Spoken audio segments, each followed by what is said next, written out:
Mga ka-DIY, marami nga pala nagre-request, 'di ba? Nag-set up tayo ng grid tie inverter na walang limiter.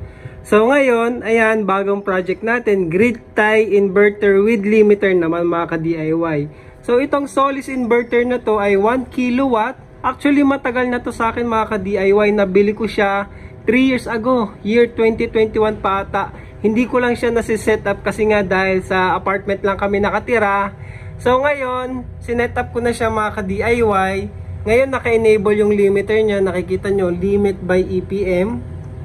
So connected dyan ngayon ay yung ating solar panel. So ayun. Tatlong solar panel yan mga ka-DIY. Pero dadagdagan ko pa yan. Gagawin kong 4 na 150 watts from solar hose mga ka-DIY. Tatanggalin ko tong isa, yung Jinko. So para pare-pareha siya. Abangan nyo, isi-set up natin yan 1 by 1, pati yung railings nyan mga ka-DIY. Pero ngayon, yan yung temporary setup para masubukan ko lang. Ito yung solar cable natin galing sa solar panel, DC breaker, and then papunta na yan sa ating grid tie inverter. Tapos sa grid tie inverter, meron niyang AC input. Syempre, ito, nakasaksak yan dun sa aking extension, sa outlet. And then, ito naman ay yung kanyang limiter, kanyang CT sensor mga ka-DIY. Ito ay nakakonect dun sa loob ng bahay. Papuntang, yung main connection, papuntang Meralco, dun yan nakaklip para masense niya yung power na kailangan ng bahay. So, ipakita ko sa inyo, ngayon generating siya ng, bukas kasi yung aircon namin mga ka-DIY. Ngayon ay 1:42 PM. So mag-aalas 2, generating siya ng 250 watts. Galing dun sa tatlong panel no mga ka-DIY.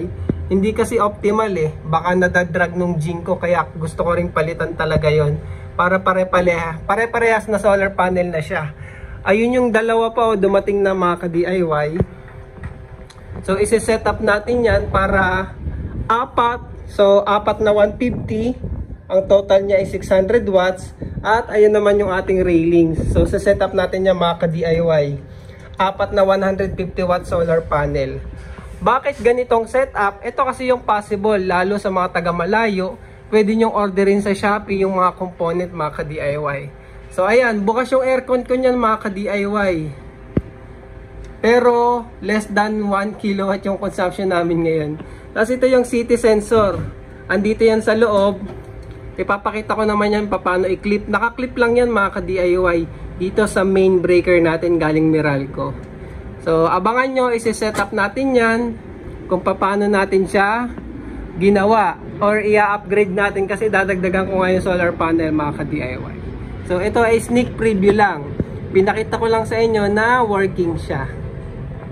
So generating tayo ng 260 watts.